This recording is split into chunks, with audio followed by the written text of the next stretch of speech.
Legend Bill Miller. I think the average investor should ask himself or herself, what do you have in your portfolio that has this kind of track record, number one, is very, very underpenetrated, can provide a service of insurance against financial catastrophe that no one else can provide, and can go up 10 times or 50 times? The answer is nothing. Why Bill Miller has gone big on Bitcoin is on Consuelo Mack Wealth Track. Hello and welcome to this edition of Wealth Track. I'm Consuelo Mack. This week is part two of our interview with legendary value investor Bill Miller. As longtime Wealth Track viewers know, Miller has been a guest of ours since our launch in 2005 and doesn't do many TV interviews. As he told me recently, time is his scarcest resource, so we are delighted that he is with us again this week. Miller is the founder, owner, and chief investment officer of Miller Value Partners, a firm he founded in 1999 while working at Legg Mason, but took over completely in 2017. As most of you know, Miller holds the unbeaten record of beating the S&P 500 for 15 consecutive years from 1991 to 2005 with the Legg Mason Capital Management Value Trust Fund. His flagship Miller Opportunity Trust Fund, which he created in 1999 and has co-managed with Samantha McLemore since 2014, has $2.4 billion in assets and has had many market-beating years interspersed with some sizable declines. But today's conversation is not about Miller Opportunity Trust, it's about his personal portfolio. And here's the headline: half of Miller's personal net worth is in Bitcoin and a few other cryptocurrency investments, and it's leveraged. I asked Miller why he has gone so big on Bitcoin in his personal account. I'd say it's a combination of things, as it would have to be to allow something to get that big a part of your portfolio, because you know it goes against many of the tenets of financial discipline. On the other hand, the people that actually are the richest people in the country all are massively concentrated. You know, Buffett and Berkshire, Jeff Bezos, Mark Zuckerberg. So they're not widely diversified. They're highly concentrated. And I think that's because they have a high degree of confidence, or have had a high degree of confidence in the value of those investments. But my thinking here was that you know, I heard a talk on Bitcoin given by the person who's known as Patient Zero in the Bitcoin world, Wences Casares. And Wences gave a talk at the Allen Company's Sun Valley Conference, and he led off his talk, this is 2014, I want to say.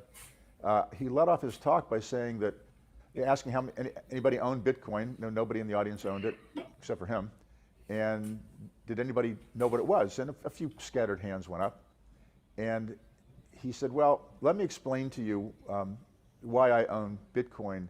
And he said, and it's because I understand why you wouldn't understand it, because you all live in America, and you have a rule of law, and you have you know, orderly governments. And in most times you have, you know, relatively low inflation and a prosperous economy. And he said, but I'm from Argentina, and my family's been there 150 years. And we've been wiped out 4 separate times by the Argentinian government, seizing our assets, nationalizing the banks, inflating us out with hyperinflation. And he said, so Bitcoin can't be touched by the government. It's a peer-to-peer, decentralized, independent network. It's a ledger that records every transaction that's public, it's immutable. And he said, so the government, if you have Bitcoin, the government cannot take it away from you. And he said, so think of it as an insurance policy. And he went into it and talked about it, and I thought, you know, and he talked about putting 1% of your liquid net worth in Bitcoin, and I thought that was sensible. He laid out what it could do if it worked. He said then that it was very risky, because then it was about $200. But I bought some then, and I bought a little bit more over time, and it became $500, and then I stopped buying it. And I didn't buy it for years until just the spring of this year. It hit a $66,000 high price, and then in 4 weeks it was in half. Now, Bitcoin has gone up on average 170% a year for the last 11 years. Now, but that's not every year, it's just an average. It's gone down 3 different times by more than 80%. So that is, you know, a very volatile and therefore very dangerous, especially if you're levered, as you can be if you're on some of these exchanges. They'll loan you 50 to 1 on your Bitcoin. But each time it's been stopped at around the low 80s level, and it's come back, and This time I started buying it again at $30,000, down from 66. And my reasoning was, there's a lot more people using it now. There's a lot more money going into it in the venture capital world. There are a lot of people who are skeptics who are now at least trying it out. And I thought maybe 50% is a good stopping point for it. But if it goes back down to 80 or 85, I'll buy it all the way down. Well, it did stop right around 50% and slowly started its way back up again. But I bought a fair amount at the $30,000 range, and have been adding to various Bitcoin related investments since then.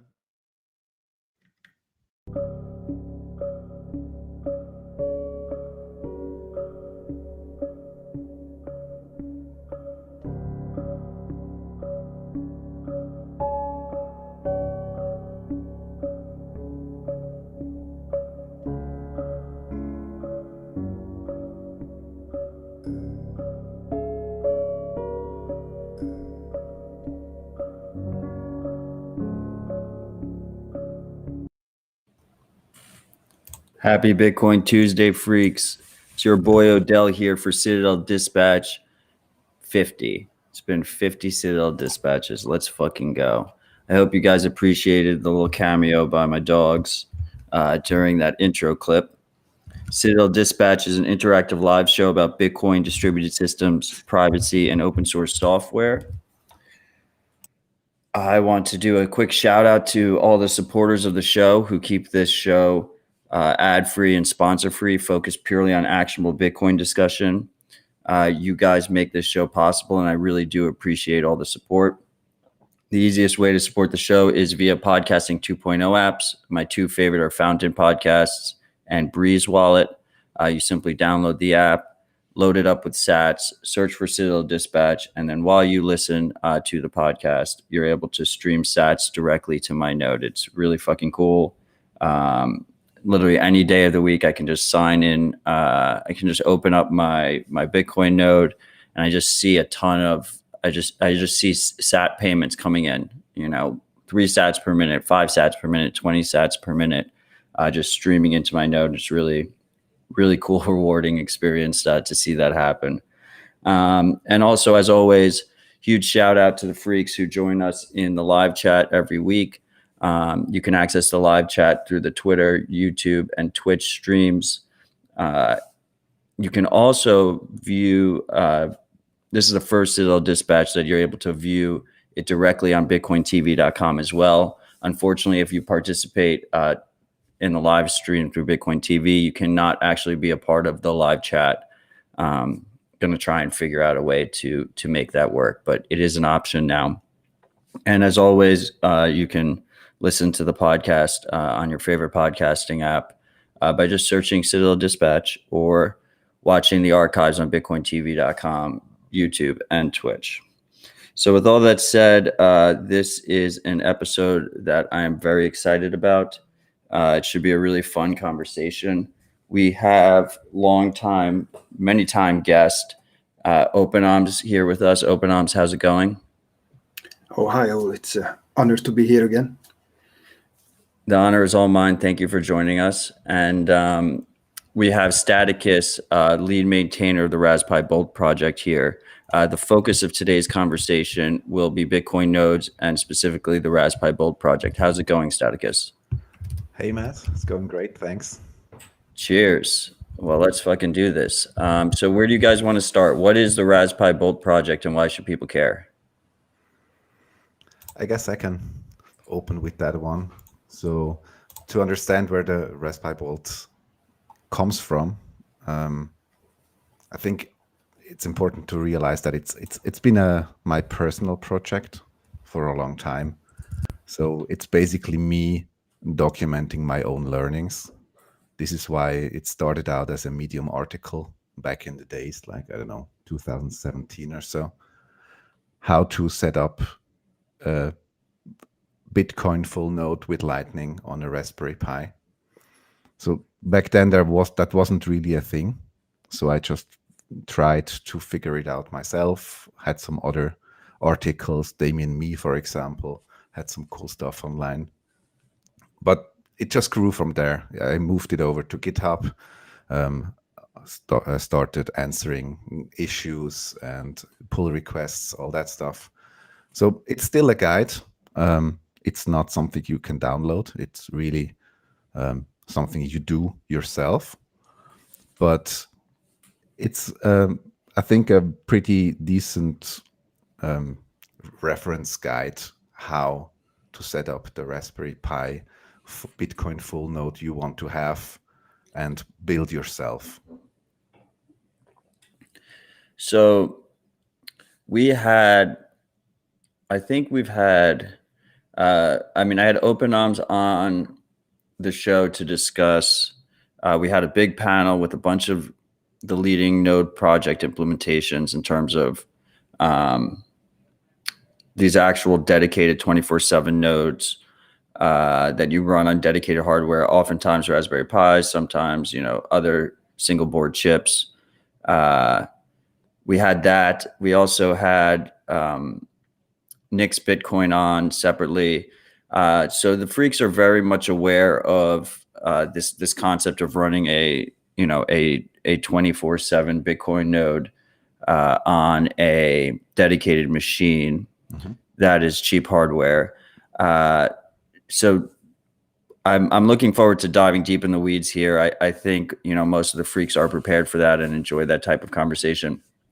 But before we get there, it has been normalized. Somehow it's been normalized in a good way, this concept. But when Raspberry Bolt, when you first started working on the Raspberry Bolt project, was it the first main guide or project to run a Raspberry Lightning node?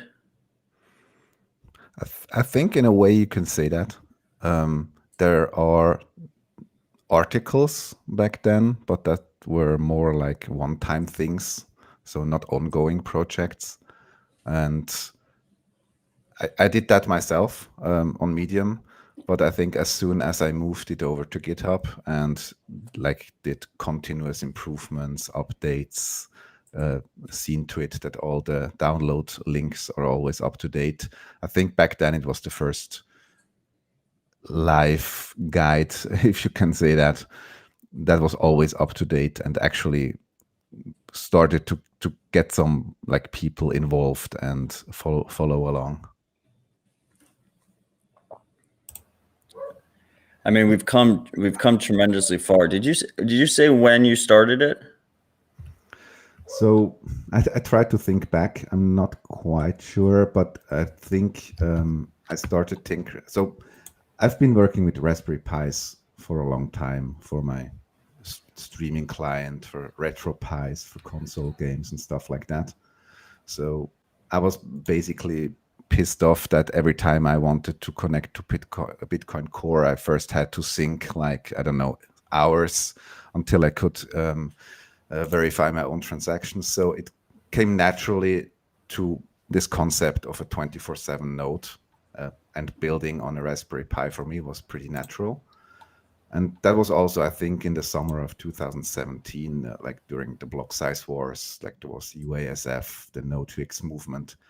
And that also got me thinking and appreciating a lot how important running your own Bitcoin node is for keeping Bitcoin decentralized.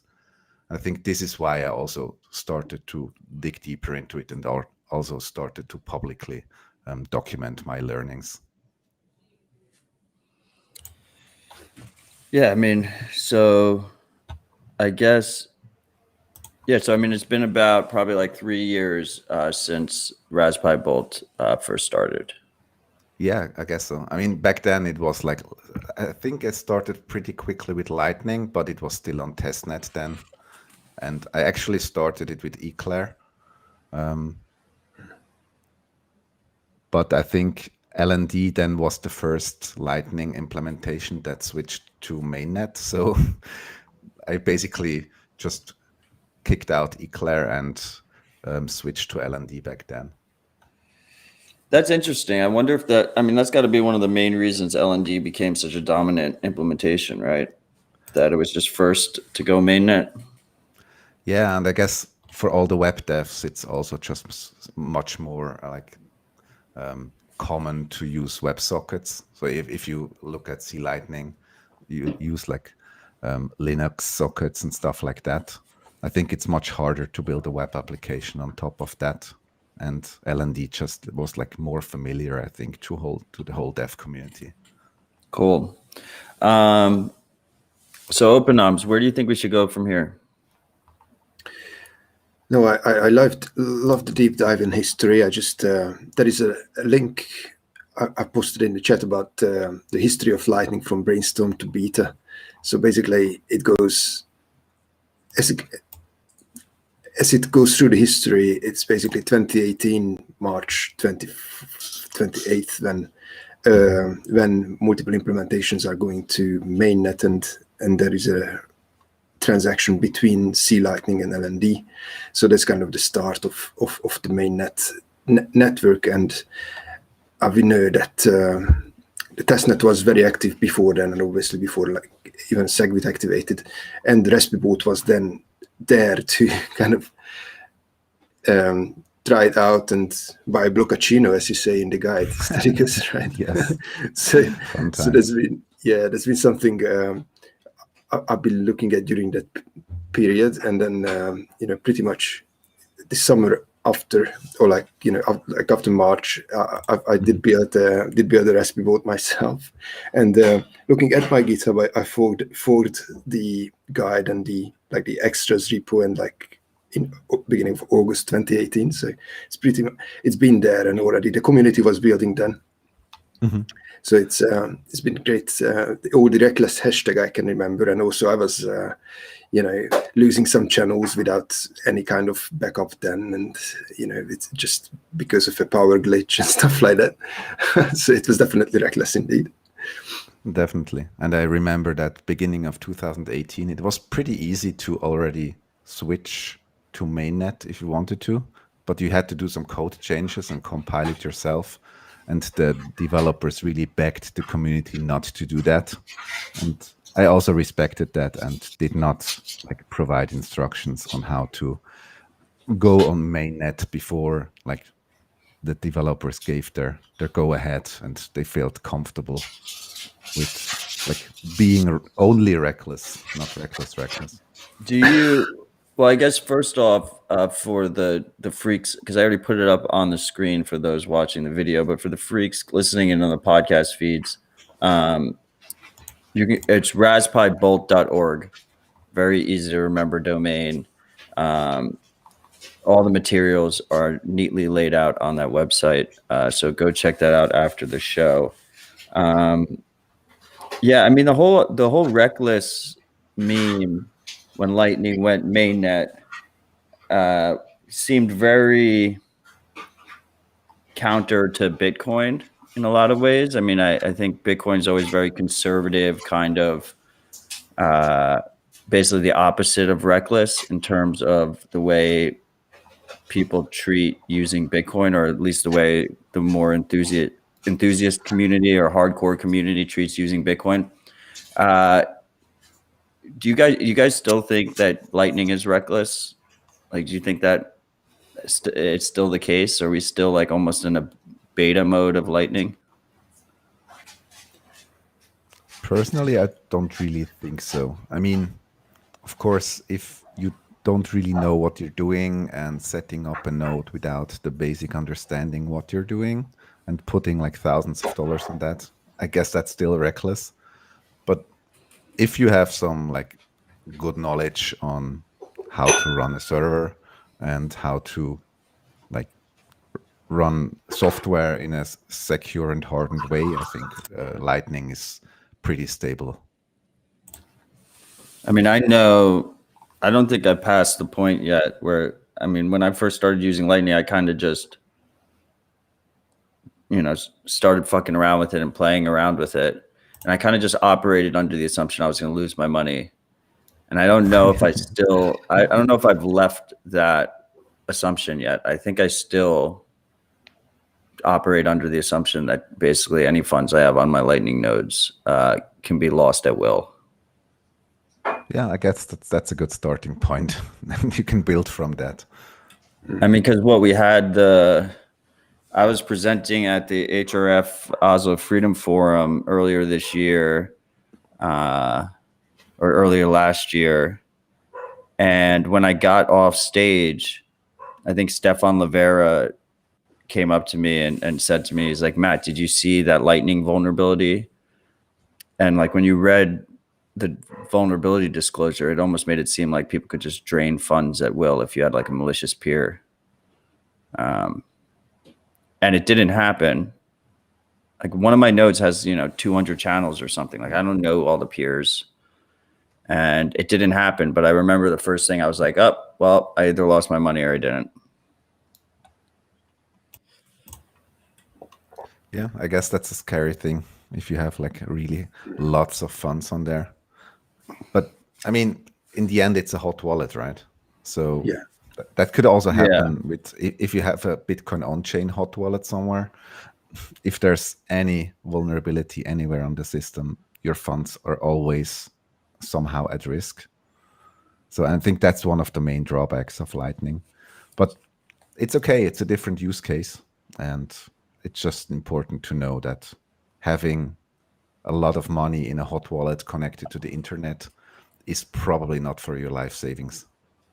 I mean, it's definitely not, right? You have your savings in your cold storage, and then this is almost either spending cash or operating flow if you're running a routing node. Exactly. So, I mean, I personally, if the freaks go back, I mean, Dispatch has almost been every week. Took a couple breaks last year. If you do basic math, I mean, it's Citadel Dispatch 50 and started at the very end of last year. And a rabbit hole recap is every week. So the freaks are, and I admit this every day, I mean, the freaks are very aware that I was completely wrong about a sustained high fee market. I thought we'd see a sustained high fee market sooner rather than later. I still think I expect it going forward, but I mean, as you can see, I have a live look of mempool.space on the screen right now, and 1 separate byte is confirming next block. How do you view the fee market? Do you think fees will go up? How do you, when you talk to people about the advantages of Lightning, do you square that with the fact that you can just do 1 separate byte and get in the next block? So I guess there are different use cases to Bitcoin. Like Bitcoin is something else for everybody who joins the network. And I think Lightning bought us a lot of time in terms of like mempool and block space, just because people that now use Lightning, they basically don't take up any block space. So I think that suppresses the fees a lot. But there are other use cases like sending funds to an exchange if you want to sell or withdraw them into your cold storage. And I think that's probably more the case if you're like in a really FOMO driven hype cycle. So I would still expect fees to rise during like peak, like 2017 was insane. I think I paid up to $30 once, but only once. But I think that can happen again. But we're buying time with Lightning, definitely.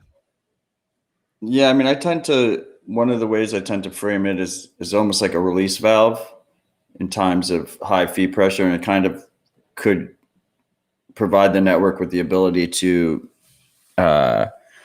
not stay at a high fee level for as long as it would otherwise. But one of the key aspects here is, I mean, every Lightning channel is requires an open and close, which is 2 on-chain transactions. So if you're not prepared for that ahead of time, you're not going to get the fee savings of Lightning in a high fee environment. If we have a high fee environment in a week or 2 weeks, not that I'm saying that we probably will not. That's not the time to really open the channels. The time to open in the channels is when it's 1 separate byte. Mm-hmm. OpenOps, do you have any thoughts here? Well, I think it's a good approach to think of using Lightning as a saving approach, because it's definitely not a way to make money. If you have some use for it, then open channels. But I don't really believe in this kind of preemptively working towards or preparing for the high fee market, because to be honest, even then, if you want to send a Lightning transaction, you would just a Bitcoin transaction, you would just think twice that, should I open a channel rather? Does this peer have a node? Does this exchange by then have a node? Does this friend of mine or this shop have a node? And if I would pay on chain, I would just rather open a channel then. And then you have the fee savings for the next payment, because the next one you will be able to spend on Lightning either to that shop or peer, or through the Lightning network to anywhere else. Right, because like at its core, Lightning is essentially batch Bitcoin transactions. So instead of sending one transaction, you open a channel and then you can send many, right? Yeah, so practically. So you still get fee savings in that situation. Yeah, okay, exactly. cool. And I think Lightning already helps us scale Bitcoin a lot, but of course it's not done scaling, right? So once like dual funded channels will become the norm, or channel factories where you can open like one big channel with multiple peers, something like that, I think would probably be the next step of Lightning scaling. And I'm not sure what comes after that, but I guess I think Andreas Antonopoulos once said, we're constantly not failing to scale or something like that. So it's always like pushing the boundaries, like a few weeks or a few years in front of us. Oh yeah, I mean 100%. I mean, I like to remind the freaks that most of the things that will be developed in Bitcoin land, I don't even think we can really fathom them yet. I don't think we should rest on that and just assume that will be the case. But at the same time, we should be humble enough to realize that our small human brains can't really understand the implications so far ahead of time. I know I've been caught off guard way many times. So Open Ops, where do you think we should go next in this conversation? So we went through the history and we heard about the Raspberry Boat's history. I mean, we could get into the details of it a bit. I mean, should we just skim through what we do when we are setting up a Lightning node? Let's do it. Yeah. Yeah, sure. I mean, maybe taking a step back and giving a quick overview what the Raspberry Bolt is or is not versus other node implementations could help, and then dive into how it actually works. Oh, yeah, let's do that. So what is I've had the Raspberry Blitz team on, I've had the Ronin Dojo team on, I've had pretty much everyone but Umbrel on. How is Raspberry Bolt different than, let's say, Raspberry Blitz? Cool. Yeah. So let me preface that with that I cheer for every node that joins the network. I think this is our all shared goal. The more people run their own node and actually use it, the better. In light of the differences, so I think the Raspberry Bolt is the only project, so to say, that is just a guide. So there's nothing to download. It's a website, and it's getting pretty big, and it basically takes you by the hand and lays out command by command how you can set up your own, do everything yourself Bitcoin full node with Lightning and with many bonus guides and stuff like that. But in the end, it's not only about having the node in the end. It's also about knowing how it's built, how you set it up yourself, and not trusting someone else to just like download an image and run it. So it's it's as much a learning experience as running a node. And I guess it's not for everybody, and it doesn't need to be, because I'm always amazed how many projects there are out there, and it seems like every project has found its niche. So the Raspberry Bolt is really like more about learning, and it's pretty universal. So it only uses Debian commands. So you can not only use it on a Raspberry Pi, you can use it on a virtual private server, on a virtual machine. Everything that can run Debian is able to run the Raspberry Bolt. And then, of course, like the Raspberry Blitz, Rutsol and his team, like as OpenArms mentioned, they basically built on top of the Raspberry Bolt, but with a focus on Lightning hack days, which Fulmo does quite often. And they basically automated the whole thing, which is awesome. In the beginning, it was just like the Raspberry Bolt automated with shell scripts, but that was just the beginning. And now they built like awesome stuff on top of that. They with their own menu system, many options you can switch on. But it's still like more of a hack day. I think the target audience are more like people that want to go down to the command line, understand how it's working, like more tinkerers. So that's like an awesome project. I also run it myself. And then of course are like the more like UI focused nodes like Umbrel, MyNode, like the Citadel.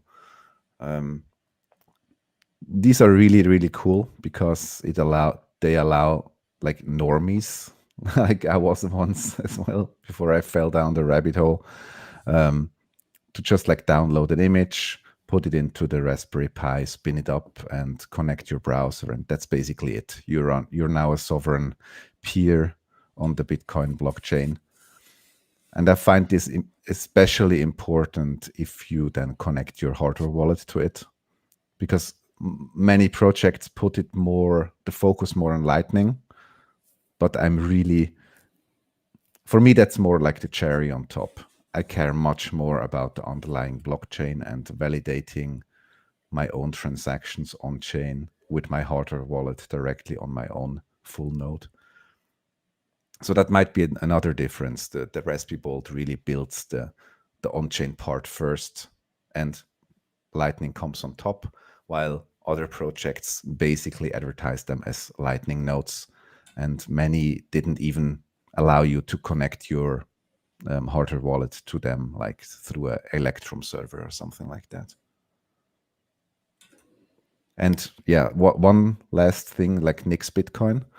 I was trying to get more into it. It has a steep learning curve, but I really appreciate what these guys are doing.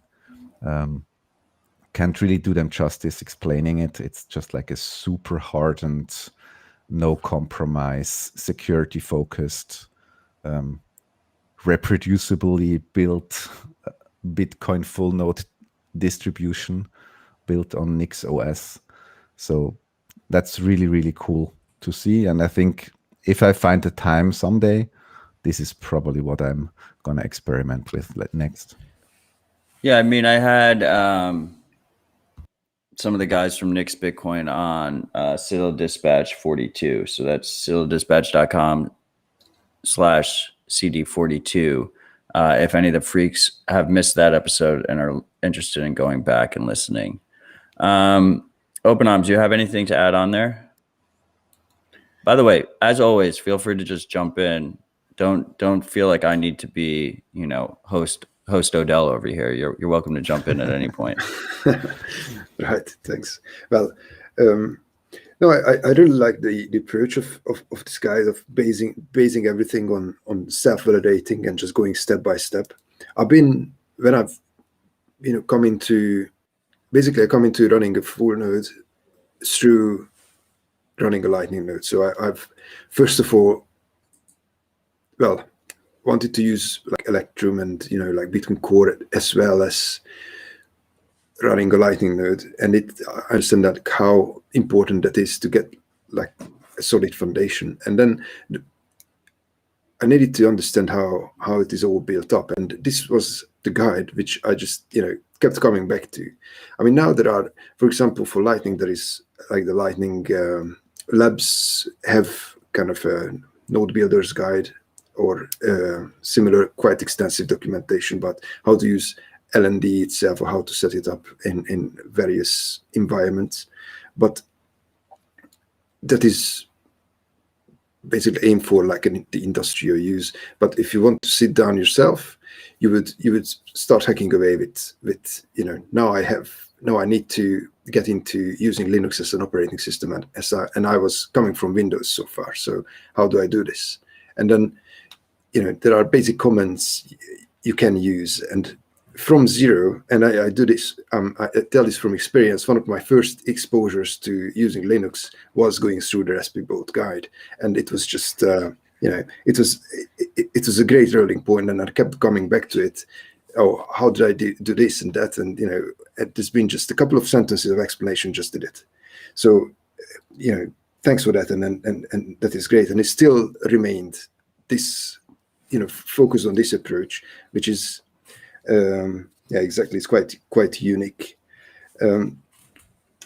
So there are different people coming into interacting with Bitcoin. Like, if someone is interested, in it for the technology, then they would come to learn, and then this would be the route I would send them down on. If someone is like a big investor coming in with millions of dollars, like the gentleman we have seen in the clip in the beginning, then I would definitely not ask them to kind of, okay, let's start typing these comments, but they would need to have a service provided. But in a way. You don't think Bill Miller should follow the Raspberry Bolt guide? Well, I think he should, but he won't. I don't think. I don't think that would be a suggestion he would want to hear. So it would be not the right thing to say it. Do you think there's an argument for maybe people that started with Raspberry Blitz or a Ronin Dojo or an Umbrel or something similar to that, and maybe they're still using it as their main node, to also on the side go through Raspberry Bolt's guide and maybe set it up that way so they can understand more about how everything is working under the hood, because all of these node implementations they have a lot of similarities, right? Well, in terms of having the base operating system, it's like Debian Linux distro based in most, except Ronin Dojo is using Manjaro, which is like Arch. It's a slightly different. You have slightly different commands with the same kind of logic. So I would definitely recommend everyone to kind of go into it, go through it, and maybe if someone would decide to build like a more resilient, a bit more serious node to provide some service, maybe, or serve the needs of be the Uncle Jim, to serve, for example, a mempool instance or like an Electrum server to some others, and the Raspberry Pi would be a bit underpowered for that, and then they would now start on just a computer in the corner. Then exactly this would be the time just to not to take something off the shelf, but just build it themselves, and then this would be the right guide to look into. And you might need some modifications in a couple of cases, but I mean it's pretty much same on any computer running Linux, right? Yeah, this was one of the main goals. Raspberry Bolt is now in version 3 with a nice neon glow layout. It's just like 1 or 2 months old, the current guide. And one of the major changes was to get rid of all Raspberry Pi specific commands. So it's much easier to set up the Wi-Fi using Raspberry config or something like that. But I really wanted to have it as universal as possible. So if OpenOMS mentions that, okay, now the Raspberry Pi has no longer the oomph you need, it should be possible to have exactly the same setup, for example, on a cloud server, or like on a on a virtual private server or on a NUC, like Intel NUC based hardware you host yourself. The only changes would probably be that you don't need to download the ARM64 binaries, but the Intel ones. But that's like a very easy change to do. And everything else should be exactly the same because it uses only plain Debian commands. I mean, the Raspis are very underpowered, but they're also really cheap and efficient and easy to work with. I mean, the when Raspberry Bolt when you first released V1 of Raspberry Bolt, I mean, that must have been on Raspberry 3s, Yes, which were really underpowered. And now most people use Raspberry 4s, right? exactly. So I would even say that like a Raspberry Pi 4 with 8 gigabytes of RAM, it's almost overkill for this kind of setup, unless you have like hundreds of channels. But of course, that's like regular scaling in IT terms. But I think my Pis are mostly idle. They have way too much oomph for that stuff they do. But for example, on the Raspberry Pi 3, it was not possible to verify the blockchain directly on the device. So the older versions of the guide made you download the blockchain to your regular computer, like run through the whole indexing stuff, and then copy it over to the Pi. This now is no longer necessary. You can just wait 2 days and everything is indexed. I think that's pretty cool. And I mean, what you get for $60 or so is really amazing. I mean, we just recently had Craig Raw, lead maintainer of Sparrow Wallet. I mean, he released like a performance analysis breakdown of Electrum X and Electrum Rust server using Raspberry 4s. And I guess most of these projects are using Electrum Rust server. It's not practical to run Electrum X on them. And I mean, his analysis seemed to make clear, and I mean, I've noticed it myself, that, you know, it's not an ideal situation really. Like if you're using an Electrum server running on a Raspberry and you have a wallet that is very deep, that has a lot of UTXO history, a lot of transaction history, they tend to really struggle still. Yeah, that's true. So I think mean, that's also an inherent limitation of Electors itself. Electrum X is harder to set up, but I work at Shift Crypto, right? So we do run our own Electrum servers for our clients with the hardware wallets, and we use Electrum X for that because Electors is not built to serve like thousands and thousands of clients at the same time. but you're running those on professional servers. Yeah, of course, not on Like Raspberry beefy Pis. servers. That's true. Yeah, I mean, I wouldn't agree on that. Like the Pi is too much. It is absolutely the bare minimum. The RP3 was not suitable to do this, and whoever comes to me asking that, oh, can I do this on a Raspberry Pi 3? Well, I mean, they can. You know, it is the wrong question because no one should. And then Raspberry Pi 4 does have, I mean, the processor power is not that different. The RAM, obviously, you know, versus 1 gigabyte, 4 gigabytes, or 8 is great. But then just the simple power, the amperes it can give to the disk is just, even that is just hardly enough to power one disk. And the biggest problem with, you know, the resiliency of these setups is that single disk is prone to fail because there is no battery. They should be connected to a UPS and A battery backup. Yeah, battery backup. And then you cannot even think of like running a RAID or, you know, duplicating your data. Like, you know, data security basically is terrible, which is a very bad choice, very bad paired with Lightning. Right, because with Lightning, I mean, with Lightning, you want if your state is constantly changing and you need to constantly update your state. You don't want to have an old state, otherwise you get penalized and you can lose funds that way.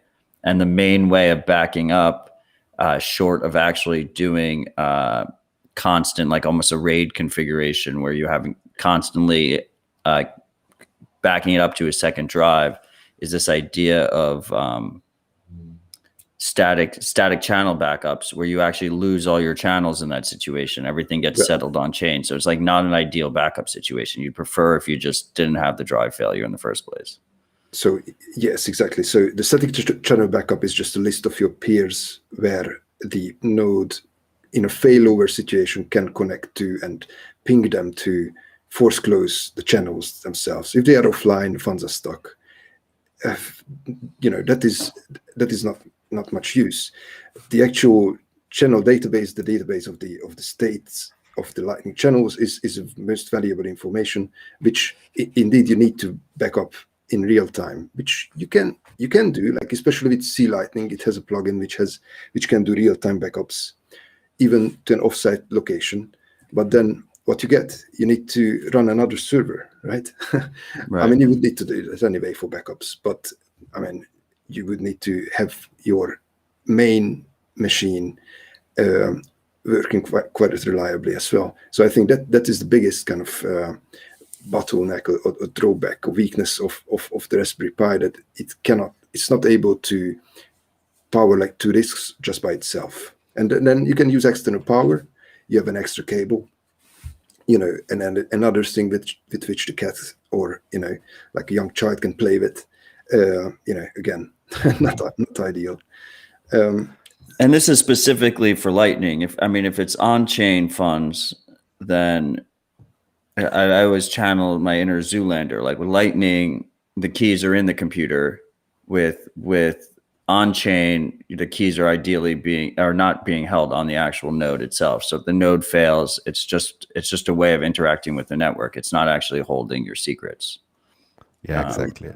Yes, I think we're probably having a bit of different use cases in mind. For me, it's really the Raspberry Pi is the perfect device to have your own at-home Bitcoin full node for on-chain use, query the network, be like a direct participant of the peer-to-peer network, and run a Lightning node on top for your personal use. But I'd never use it for like a business, or if you have, I probably have like 20 channels or so, and for that it's perfectly fine. But of course, if you're looking into disk redundancy, or like hold like large funds, or even need like guaranteed 24/7 uptime for a business, because otherwise you can't take any payments, then Raspberry Pi is probably not the right choice. Then I'd definitely go with something that actually has a case and a decent power supply and allows you to have like all the stuff neatly connected directly and not everything dangling off USB hubs and stuff like that. Yeah, agree. But yes, I'm kind of just strawmanning this argument that I'm building Raspberry Blitzes, and I do develop this software, and I do think that it is a great way to start. But then, indeed, you would need to scale up if you are, doing something serious with your node. Like, for example, 20 channels is just about which, I would say, acceptable. But if you go up, for example, to 50, so just take a quick calculation of what does it cost to force close 50 channels if you are lucky. Yeah. And so the disk fails. It does fail. 1 in every 3 years, I would say. It's quite likely. And then even with the SSDs, the hard disks are even worse. But don't even go there. And then you would need to restore, for example, this static channel backup, which you have been, cleverly set up to have saved somewhere automatically, or there is a guide for that in Raspberry Bolt. So 50 times, what, $5 a transaction? Force closes are are bigger, and for security they are using a high fee, so they should confirm in the next block. So let's say $10 each. That's $500. You can get quite decent computer for that, and you might have invested it before you had the 50 channels, or you have the 50 channels now. You might invest it into hardware, migrate the node over, which is perfectly possible, and then you have a good computer and less risk of needing to close all your channels, for example. So yeah, just be aware of the limitations of it, and don't be worried to start, but then recognize when you need to step up. #reckless. Yeah, no disagreement there. So, I mean, that's an interesting framing that in a lot of ways you're kind of, when you start with the Raspberry, you're basically deferring a potential cost rather than doing the cost up front. We have the J+1 in the comments. I feel like this is a good jumping point based on your previous comment, asking about if you guys have any experience about migrating off of Pi to new hardware, and like what that process entails. Any tips or tricks there? I guess for the Lightning part, OpenOms is much more experienced than I am.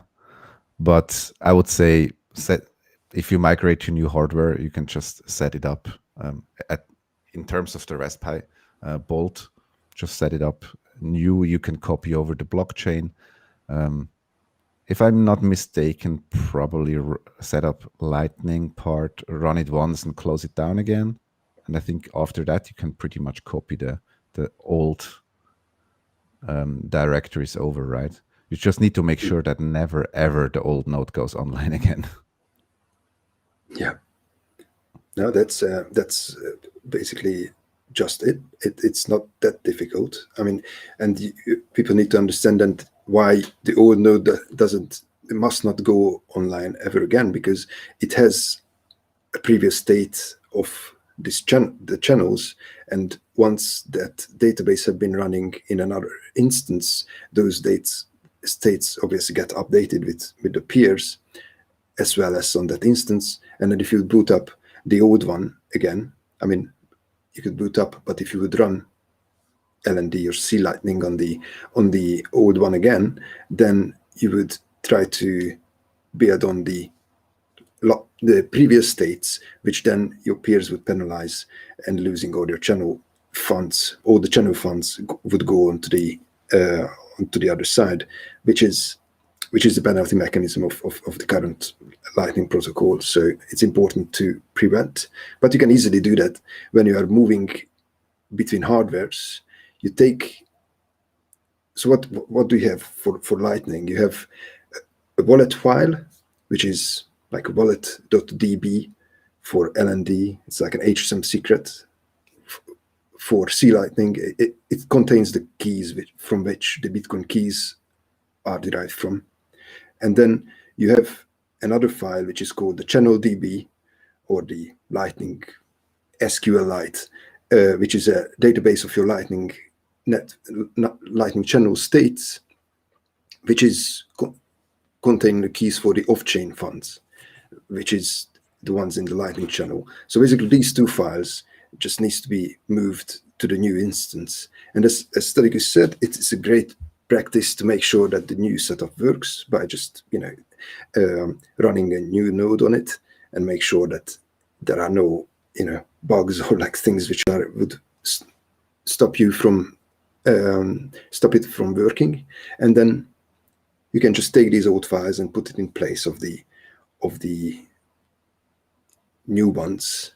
So your old wallet would move in place to this new setup. And while you are moving, you would need to rename those directories, or, I mean, don't delete them, keep backups, but just move them and make sure it won't be a functional software again when the computer starts with the same disk, or with the old disk again. So And also, I mean, I've done, in terms of moving to a completely new type of machine, like there's been a problem recently when we discovered that when the LND database, general database, does grow above 1 gigabytes, which is if you are like running redundancy scripts or having a lot of payments or making a lot of payments, that can happen fairly quickly within a couple of months, really, with like 20, 30 channels, and it stops working on the 32-bit Raspberry Pi OS, which is a good thing that the Raspberry Pi itself, Raspberry Pi 3 and 4 themselves, is 64-bit compatible, but the default operating system, which the Raspberry Pi Foundation does distribute to be compatible with the zeros and everything else, is 32-bit, and that is not supported by LND, for example. So we needed to move a lot of nodes. I mean, I did a couple myself from this 32-bit architecture to 64-bit one, which was clearly not recommended in the documentation of LND, for example. But then it worked without problems. Yeah, hashtag reckless. The first one I was sweating, but the second one was not that bad. And then I moved further to when these databases now grow to be like 6, 7, 8 gigabytes, and the number of the channels are growing. I moved them to proper x86 64-bit architecture, which is like an old server, which you can get for like 200 pounds ish. Something which has like 5-6 years old industrial setup.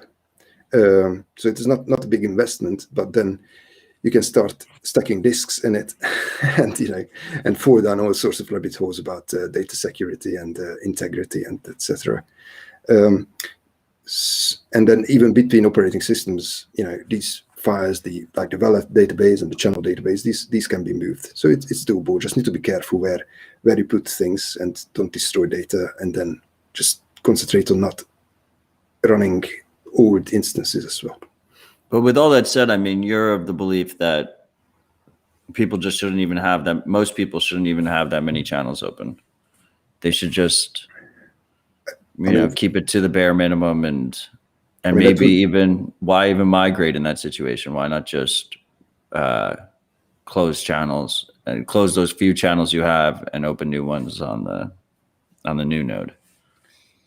Well, I mean, you want to save on-chain fees. I mean, it depends. Now it's easy when it's 1 set per byte confirms next block, but or no, is it 8 sets per byte? But still. Ooh, big spending. Yeah, because if you don't care about your node stats as a routing node, for example, then closing channels and opening, if you have like 5 or 10 channels, is probably also a good way to do it. But I mean, Yes, OpenOps came absolutely. out swinging and was like, you're not going to make any money anyway. So at least don't throw like 6 cents out of the window. Yeah.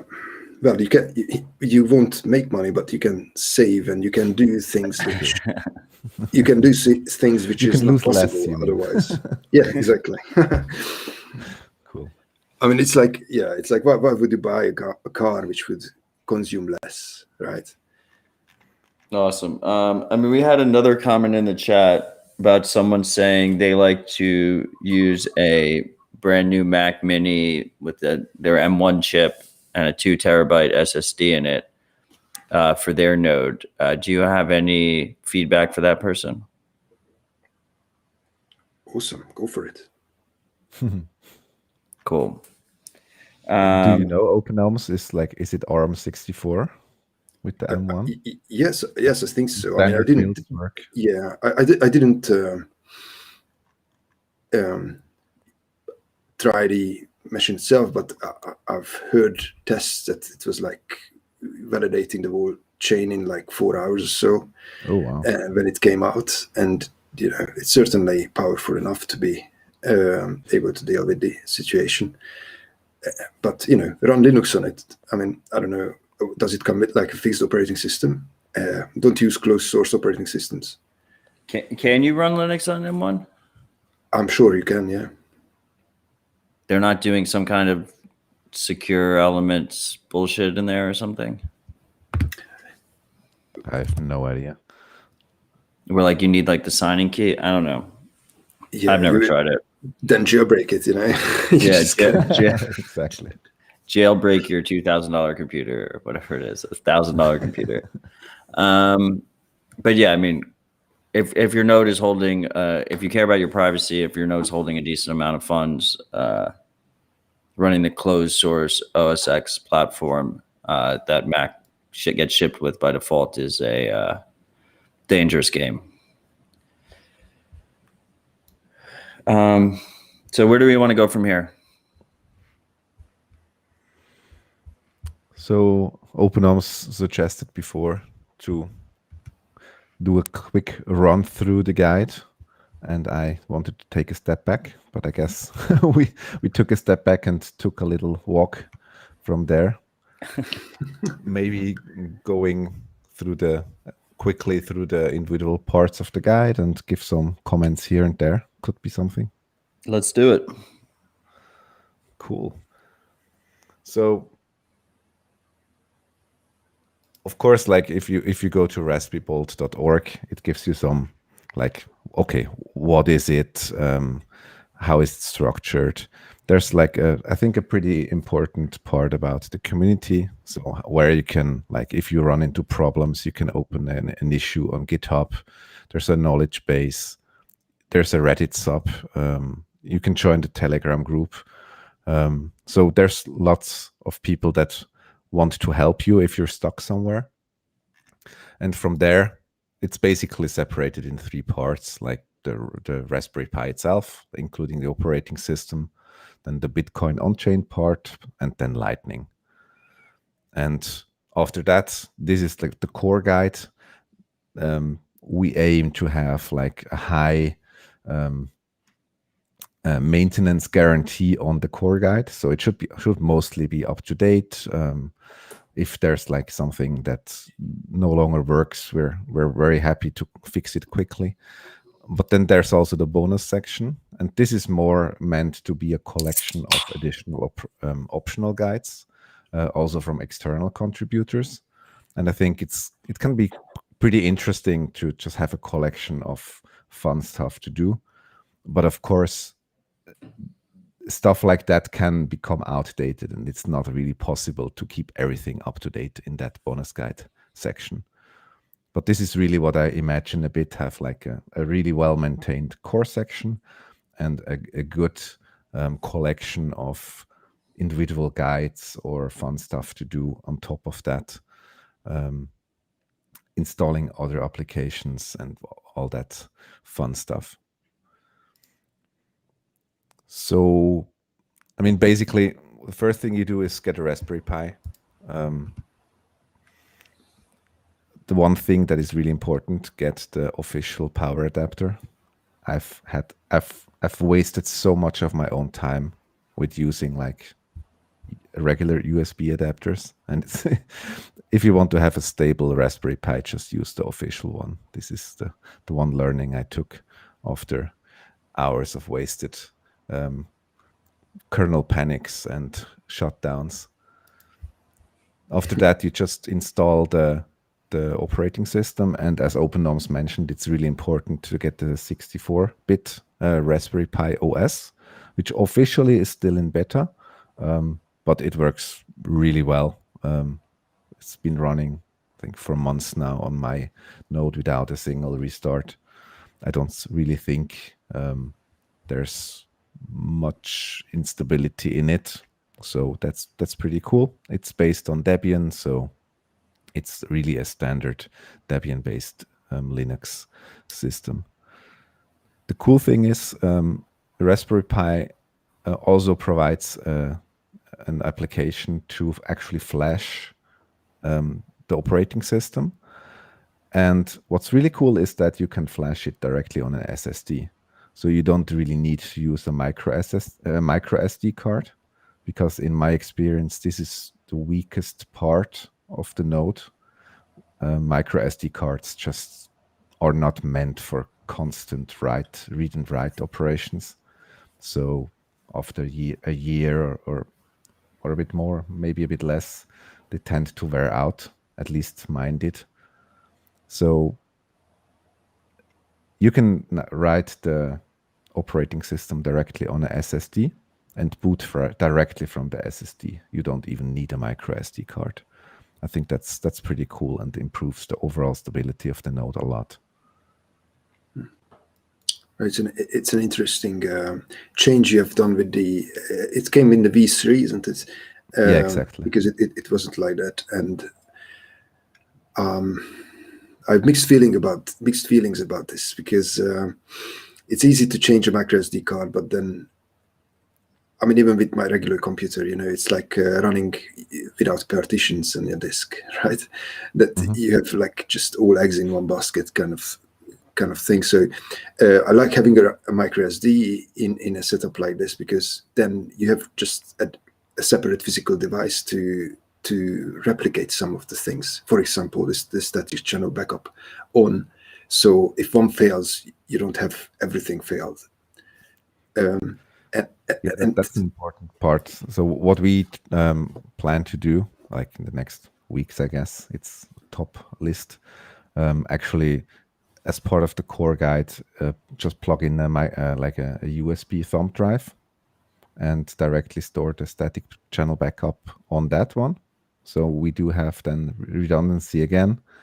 And we also include a little guide how to upload and sync the static channel backup file to your own private GitHub repository as a let's say a cloud drive or something like that. Yes, it's an encrypted file, so you can basically put it anywhere you like. Exactly.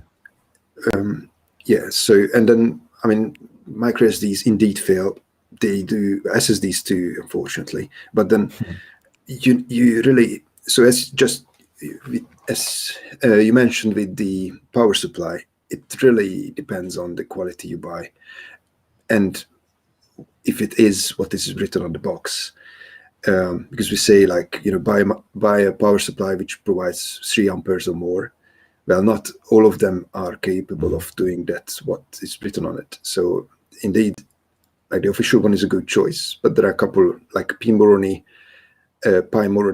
shop does sell one which is called a universal power supply, which is good quality as well, and been proving itself. And then regarding the SD cards, we really found that, like, the endurance models from like SanDisk or Samsung do the job much better in terms of they have been designed to be installed in, like, dashboard cameras and stuff like that, which are like written constantly, and they're supposed to last for a good couple of thousand hours. So if you would happen to use a micro SD, then use a good one. I can only recommend that. But then with the SSD, you should probably have some speed up as well. So the operating system would run faster if you are booting from that. So it's a really good technical solution for sure. Cool. Yeah, and it sometimes, I mean, even if there should be a problem with the operating system, you still can flash it on a micro SD card and still boot from that. So it's not like you're locked out because everything is on the same drive. But yeah, I fully agree. Redundancy, especially with the backups, is super important. Very good points. Then don't use a cheap SD card for sure. No, definitely not. No, you are already building something very affordable. So yeah, choose the parts wisely. That's all I can say, because loads of, like, half of the issues are hardware based with these kind of things. Yeah, and I do have, like, quite a bit of experience with other single board computers as well. For example, the Rock Pro 64. Yes.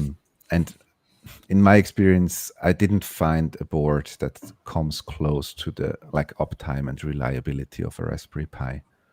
So even even with a Rock Pro 64, if you run them like 24/7, there's from time to time, it can be like 3 months, but it can also be just 2 weeks. There's a kernel panic and it just freezes. And that really, really sucks if you're not at home to reboot your node and you want to make some payments. So that's very interesting. I mean, sorry, a little derailing your kind of walkthrough of the guide, but my favorite part is actually, which is in the FAQ, I think, and on just get there on the end.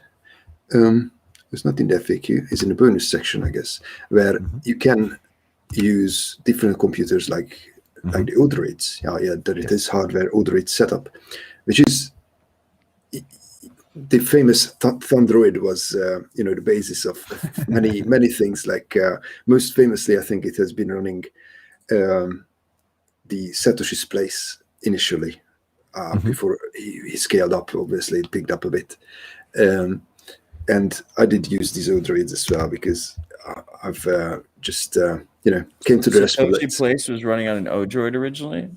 Yeah, I didn't know that. In Bitcoin Koala's closet, I think, somewhere in the corner. I think there is even like a picture of it on Twitter somewhere. A Lightning Koala. Yes. So just obviously everything starts with getting the hardware.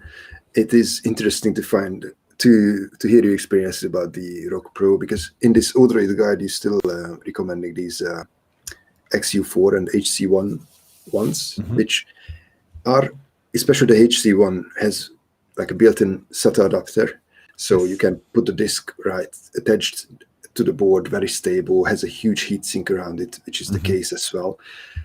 But the problem is it has like a 7th generation ARM processor, which is only 32-bit, but it's not possible to run 64-bit on it. So I would consider that a little, I would consider that outdated. But then there is the Rock Pro 64, which is popular with other projects like the Ronin Dojo, for example. I think they just released a new kind of pre-built nodes, which is built based on it. And you yourself had a lot of experience working with Shift Crypto with the Bitbox project.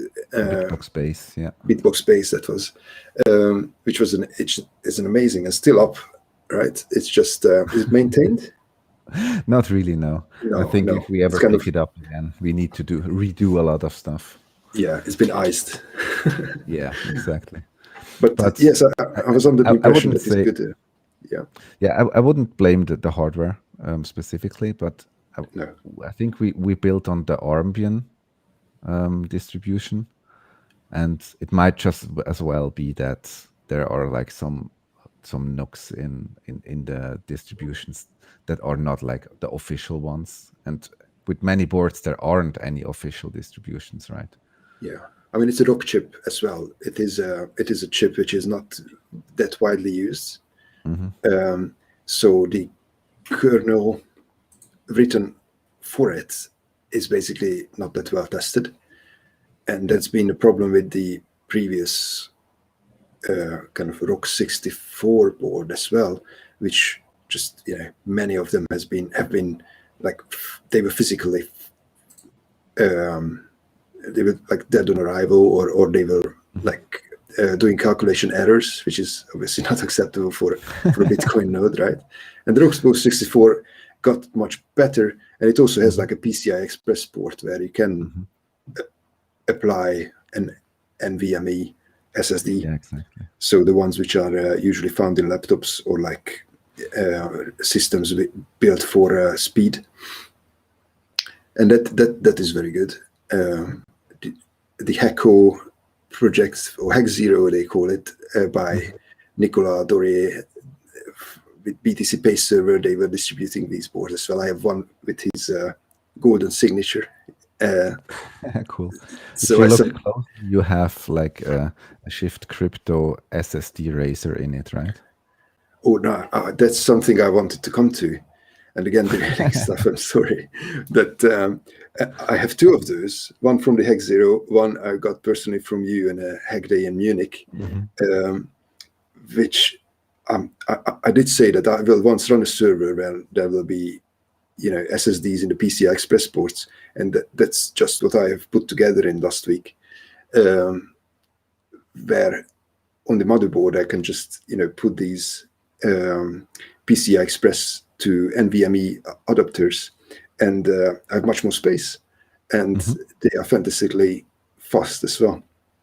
So Cool. yeah, Glad to and hear. I have the Shift Crypto logo on them, so That's cool. it looks really nice. Yeah, at least something came out of that. Well, you can buy these kind of adapters for like £4-5, so like up to $10 or so, but they don't look as That's nice. huge. And Yeah, they have they are a different alignment. They have, so if you want to put it on the Rock Pro 64, then they would stick out on one end, which wouldn't be the best. In a motherboard, it's fine. I mean, they were designed for that. But yeah, I think that's all my comments on the hardware. Cool. Yeah. So coming back, I think the Raspberry Pi is just like a pretty well vetted and very reliable piece of cheap hardware. So it's probably not for like huge servers, but in my experience, it's the most stable one. And the problem is when we started building the Bitbox base, the Raspberry Pi 4 wasn't out, so it wasn't even announced. So we had to look for something else. And but looking back now, I probably would just build on the Raspberry Pi 4. Yeah, the other big drawback of the Raspberry Pi is that closed source kind of GPU That's OS called ThreadX, owned by Microsoft, and it's just running as a binary blob underneath, which is not true to the Odroid or either the Odroids or the Rock Pro single board computers. So I mean that is something which you just need to kind of live with. It's a trade-off. There is no fully open source hardware at all, but this is a bit less open source than the others. I mean, here the software is not fully open source either, the operating system itself. So there's something to keep in mind if you want to go on the full verification route. Yeah. That's. I think there are quite a few points that can be improved maybe over time. Do you think that that becomes an even larger concern as it becomes more common for people to be running Bitcoin nodes on Raspberries? Like, I feel like it's, one of the often cited advantages is that it's off-the-shelf parts. It's not Bitcoin specific, but when we start hitting numbers like 10,000, 20,000 Bitcoin nodes running on Raspberries, doesn't that argument kind of get thrown out the window? I think that's why it's most important to offer alternatives. Like there is this Odroid chapter in the Raspberry Board guide, as we do with the Raspberry Blitz as well. I even released a couple of like SD card images for these Odroids, which I'm still using on myself, and then scale out and use every kind of thing which can run Linux basically, and aim and work for fully open source hardware, which is something, or at least different approaches and different architectures. I think that's the solution. You cannot rely on just on the Raspberry Pi, I don't think, and we shouldn't give the impression that we are doing that. Yeah, that's a good point. So about security, if you allow me to go back to the guide, Please. After installing the operating system, I think the one chapter that I feel is the most underrepresented with other projects is how to actually secure your, like, the platform itself. So the Raspberry Bolt guide immediately recommends you to create your own SSH login keys. So there's like passwordless login. You enable the firewall. There's like a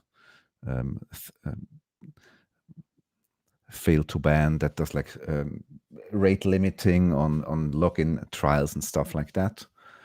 And one thing I feel is sometimes overlooked as well, even for local network use, is that I think everything that is transmitted over the internet or to a browser, let's say like that, if it contains like sensitive information, it probably should go over HTTPS, so not in plain text. So it also immediately makes you install an Nginx reverse proxy server that can then be used by all other applications like Write the Lightning or Mempool or whatever you use. I think the drawback is that from time to time you get some scary warnings in the browser because you don't have like your official own domain with a proper SSL certificate. So the browser cannot really verify if the certificate is valid.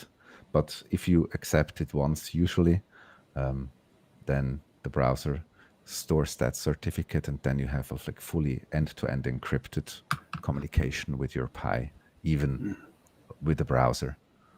So it always made me like really cringe if you like log into a ready-made full node, and it sometimes actually showed you your seed words, which is like super bad in the browser, over in not even through SSL, or made you log in without 2FA or anything, just like transmitting the password over clear text for every smart fridge to see. Yeah. These chapters, again, it's something which you can come back to anytime when you're setting up a Linux server. Best practices to you rent a VPS, and then what to do with it. I mean, these steps should be done on every kind of computer where you run anything, or which has access to your network, which does have computers which do run anything. So it is a great part and very important. SSL is absolutely, and the self-signed certificate question. I mean, this is because you are not reaching out for a third party to verify this certificate with them, or like ask the permission for of a third party to use that certificate. So then your browser won't be able to check with that third party that this is something official in quotes. But then if you compare the numbers, the fingerprints can be verified, which fingerprint you can see on your machine serving the web page, and then you can compare it to the fingerprint which appears in your browser, which you can just see on that. There is usually a lock icon next to the URL where you can see the certificate and the details of the fingerprint. That one you can compare to the server in your control, and then you can be completely sure that it is coming from that place. It's similar to like verifying a signal or like a matrix peer. But it happens with emojis in Matrix, for example, isn't it? So, yeah. Nice. Yeah, and I think one thing that we really narrowed the guide towards is that the whole Raspberry Bolt node now only runs over the Tor network. So not every communication goes over Tor, but everything that is Bitcoin specific, like Lightning, Bitcoin, also all the remote login, all the connections coming from the outside, everything goes over Tor. And this is, of course, for privacy reasons. We don't want to advertise our own IP address, which can be geolocated and tell the world, hey, at this house, there's somebody with Bitcoin. But it's also, if I think back, when people wanted to connect to their Lightning node there's like the universal plug and play option in LND, which mostly didn't work, depending on your network setup. It was like just a huge pain to manually configure your router, do like the dynamic IP setup that you can actually reach your own node in your home from the outside world, basically going through your own router and then back to the node. And this is so much easier if you just use Tor, because Tor just like calls from your node to the outside world into the Tor network. It has its own onion address, and that doesn't change. And everything is end-to-end encrypted in any case. So it's not only secure and like more private, but also much more user-friendly to connect to your own node from anywhere. Like UX wise, it's extremely easy. You don't have to do any like port forwarding or anything on your router. Exactly. But it's worth noting that Tor does have some reliability issues. So you will experience those from time to time, and it can be quite slow. I didn't have a full, I think I was always able to reach my node, but you're right, from time to time it can be very slow. And that can, of course, if you're using like a web interface that with a lot of connections, a lot of images and stuff, that can be very serious. But also if you connect like your wallet to your own Electrum server, if it needs to look up a lot of addresses and stuff like that, that is significantly slower than using just like a plain net Electrum server. That's true. Yeah, when you are using the terminal, you can feel the lag of typing. Yeah, true. And now even like SSH over Tor is in the standard guide, so you can log in to your command line from everywhere.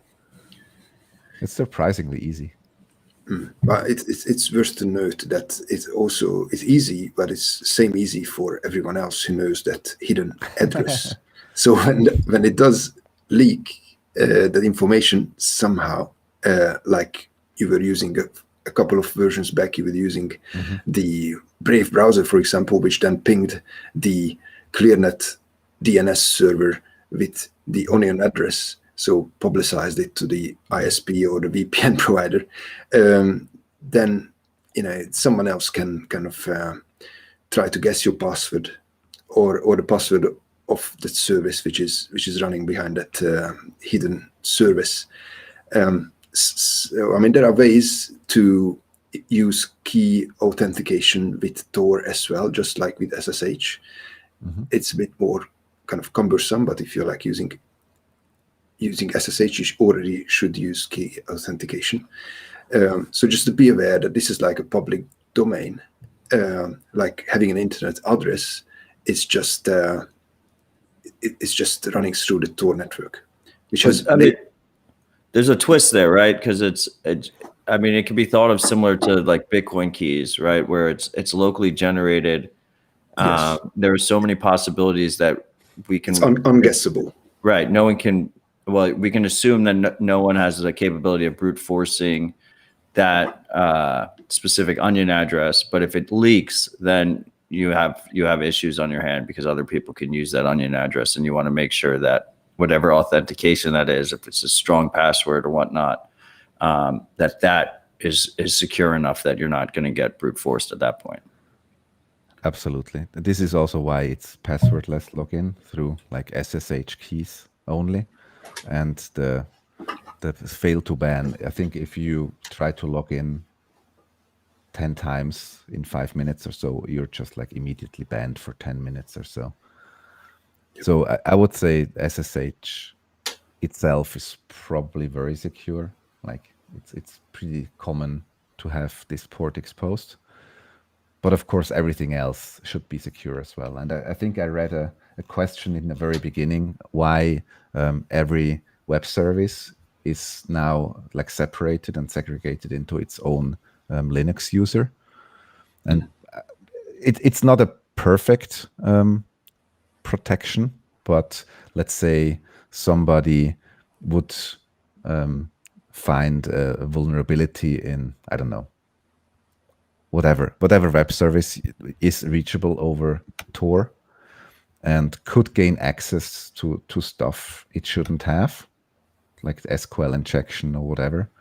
But that breach would still then be contained in this one non-root user. that might be able to, for example, query Bitcoin Core, but it wouldn't have write access to anything. So if an attacker would somehow get into your node, and I think every web service is a potential vulnerability. It still should be contained in that specific user, which basically doesn't have write access to anything. It might be able to query some stuff, but it cannot do much damage. Well, I mean, we could go with an example of like RTL, which has its own user, a Write Lightning interface, which is awesome. And I'm no way saying it's vulnerable, but in a hypothetical scenario, if it would be, and then the attacker would possibly be able to extract the admin macaroon, for example, to gain access to the funds on Lightning. But I mean, you wouldn't be able to access the other users, which, for example, there could be another hot wallet, for example, join market running on the node, under a separate user with hot funds and keys there as well. I mean, there is some protection against that by separating into different users, especially if they have like web services running as well. Yeah, exactly. And I think it's not perfect. It's not a silver bullet, but it's just best practice. And I think because this is like handled directly by the operating system itself, the protection against like breaking out of that user is much higher than, for example, being able to break out of a Docker container, which many assume Docker is somehow like almost like a virtual machine and gives some security protection. But because Docker actually runs as a sudo user, if you're able to break out of a Docker container, that can be pretty serious. So it's not really a security solution. But I also need to say that I'm not in no way a Docker expert. So yes, it's same as me, and I think most of these, including the user separation and Docker containers, systemd services, and everything else, it depends a lot on how you use them. And what we can do is kind of provide the best practices as there is to use the tools available the best possible way you can. So yeah, none of them are a silver bullet, but you can do the job well. So wow, we already spent like almost 1.5 hours, and we're only in the preparation phase of the guide. I mean, as a quick overview, now that the system is like ready, it's basically a vanilla server now. It has everything that you need to run additional applications on that server. And from there, the guide goes on. You download and verify, very, very importantly. It explains exactly step by step how you can verify the signatures of Bitcoin Core, so that you know that the Bitcoin Core you downloaded and are going to run is actually the official vetted build of Bitcoin Core. This will sync with the whole network, download the blockchain. Of course, I guess everybody here knows that. And on top of that, we installed the Electors server. So that actually makes it possible to then connect any wallet to your own full node that supports the Electrum protocol, be it hardware wallet or any other third-party wallet. And very important for privacy reasons, there's also the Bitcoin Explorer. Like it's a minimal, very lightweight Bitcoin blockchain explorer. So you can actually look up everything, every block, every transaction directly on your node. Because otherwise, if you just go to any public blockchain explorer, of course, you're leaking a lot of private information of what you're interested in. And these third parties can then connect multiple addresses with your IP address and all that stuff. So this is where I come from. The Bitcoin part is really, really important for me. And once that is really set up, the default Lightning client that is used is LND, which is pretty straightforward to set up. And we also install Write the Lightning to actually make it manageable through the browser. So you can manage your Lightning node, all the channels, everything. But this is just like the core guide, the standard as it is now. There are many bonus guides. Are many open pull requests actually for additional bonus guides for C Lightning, for ThunderHub, for many other applications that we would like to include. The goal is to have like one pretty minimal standard configuration, but then you can put everything you want on top of that. So for example, join market or WireGuard VPN, we have an open pull request, ThunderHub, mempool, BISC, various management scripts, all that stuff. And I think I mentioned that it started as a personal project, but I'm basically I couldn't manage all the contributions, all the issues anymore, and this is why this has transformed to a community project. There are multiple maintainers now, and many people answering all questions on GitHub. And I think one thing is telling that more people are actually interested in writing even more additional bonus guides, and we severely lack reviewers. So if anyone here is interested in trying out some new stuff, giving feedback on new bonus guides, that'd be really a great help, because in the end, if everybody's writing guides and I need to review them all in the end, that's not really going to scale. Yeah, I really like how the community has been built. Really, I mean, there are some names we mentioned, like definitely like a guy called under the pseudonym of like Pillars of Indra. He's like coordinating a lot of like weekly reviews of issues, and yeah, exactly, weekly reviews on the r/Raspberry bot on Reddit, that is. And there is this Telegram group called Raspberry Bolt as well, which is has picked up a lot of activity in the past couple of months, really. And I've been enjoying, lurking in there as well, because I mean, obviously there are a lot of solutions which I do learn from people who trying to set up their own node from the scratch, and then I do apply it myself as well. So it's worth to join these, even if you are working with some other kind of system, like for example verifying the Bitcoin core signature or the other binaries. PGP verification is really something you can just come to when you are setting up your Bitcoin node on your laptop and just wonder, how was that I should verify this, and then you can go to this raspberry.org website and it's there.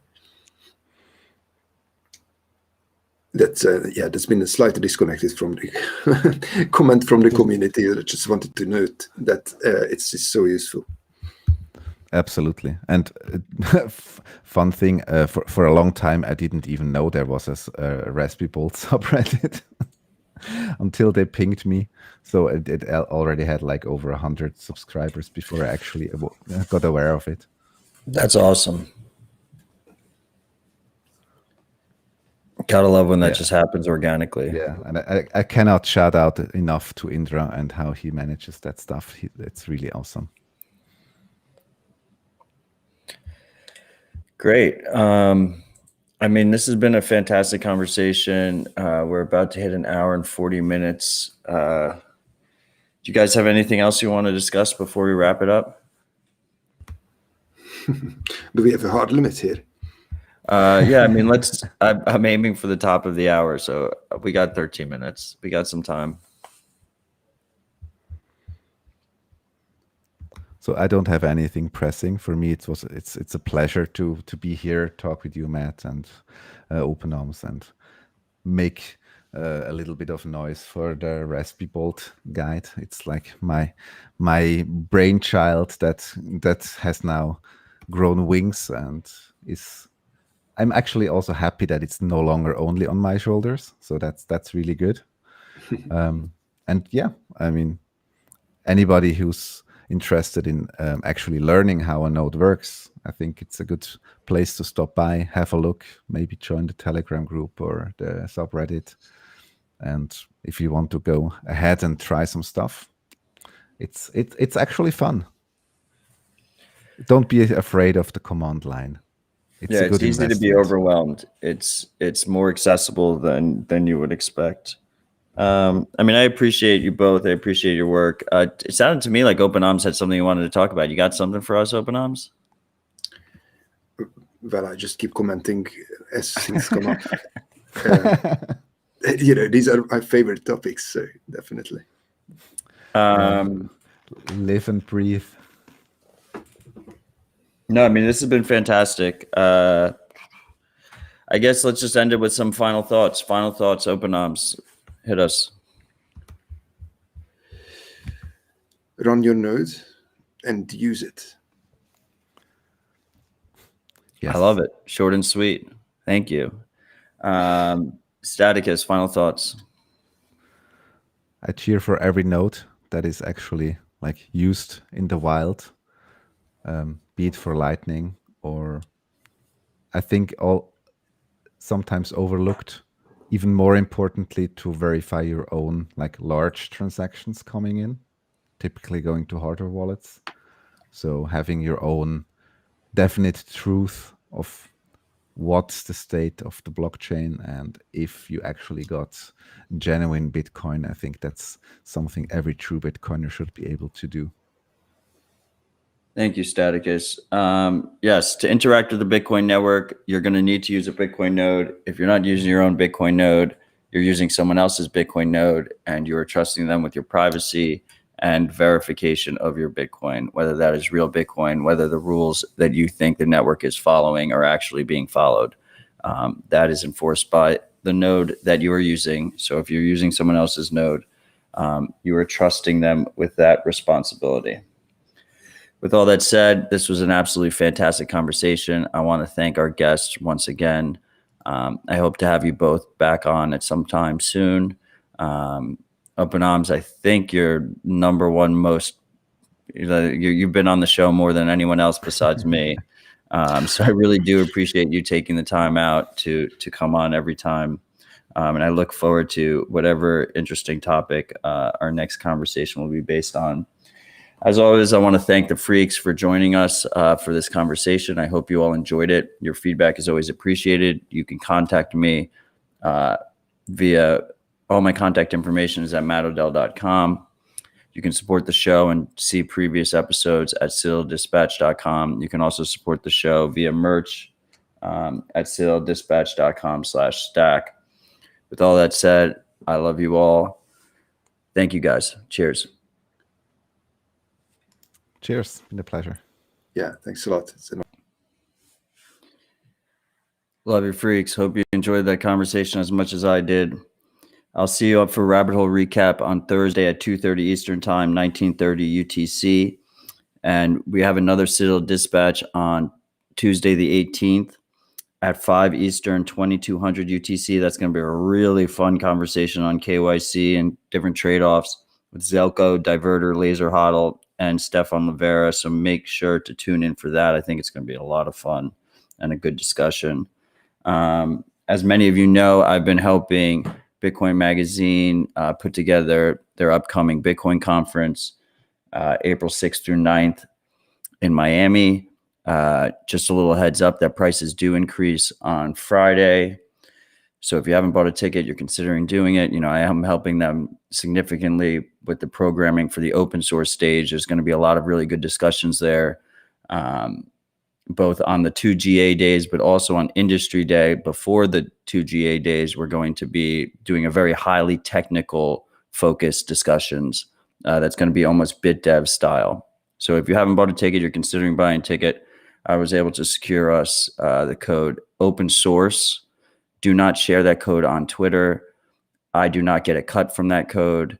It all goes to you. It's a full 21% off. So do not share it on Twitter. Otherwise, they told me they will disable it. So cheers. Love you all. Stay humble and stack sats.